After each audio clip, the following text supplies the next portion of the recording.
आम्ही आज बनवतोय पोपट मिरचीचा ठेचा। बाजारात मिरच्या दिसल्या ना या पोपट मिरच्या, म्हणून आज त्याचा बेत केला आहे। त्याच्यामध्ये शेंगदाणे भाजून घेणार आणि लसूण या सगळ्यांचा ठेचा बनवणार।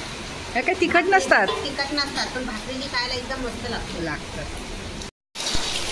ठेचा बनवायसाठी आता शिल्पा शेंगदाणे शेकून घेते आणि मिरच्या तव्यावर जरा गरम करून घ्यायच्या।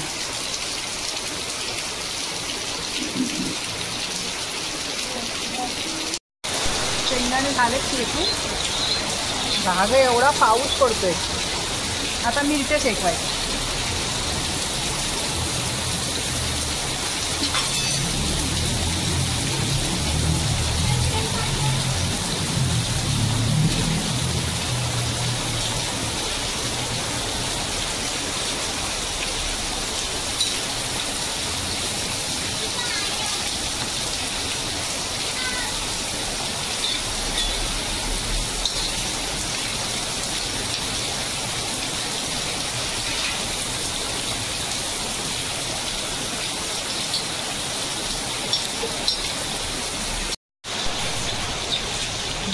मिरच्या झाल्या शेकून, आता सगळं शेकून घ्यायचं।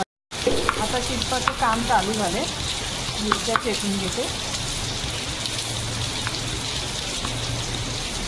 बघ एक्सपर्ट माणूस आहे तो। ह्यावाना तुम्ही किती सांडवलं असतो सगळं खाली। छान माणूस आहे तो। मिरच्या आणि शेंगदाणे चांगले भरभरीत टेचून घ्यायचे।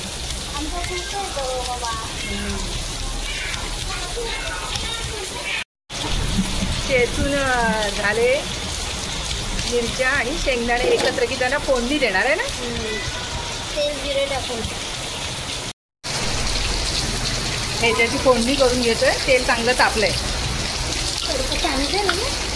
तेल चांगलं तापलंय। आता त्याच्यामध्ये थोडंसं जिरं टाकले,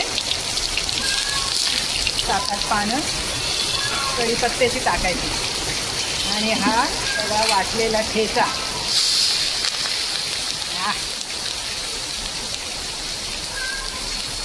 चरचरीत चव चांगली लागते।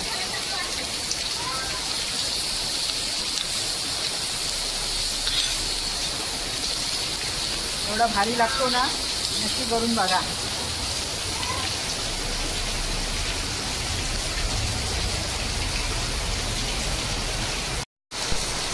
थोडीशी हळद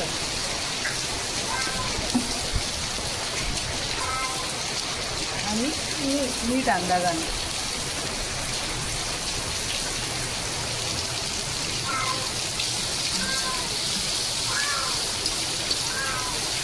पाऊस पडतोय आमच्याकडे बाजूला, खूपच ठेचाचे।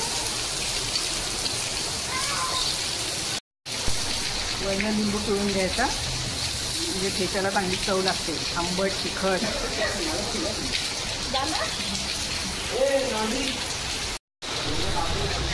मिरचीचा ठेचा मस्तपैकी तयार आहे। त्याच्याबरोबर आता भाकरी खायची आहे। व्हिडिओ पूर्ण बघा, आवडला तर नक्की लाईक करा, सबस्क्राईब करा अजून जर केलं नसेल तर। बरीचशी लोक व्हिडिओ बघतात पण सबस्क्राईब नाही करत। तांदळाच्या भाकरीबरोबर अजून मस्त लागते।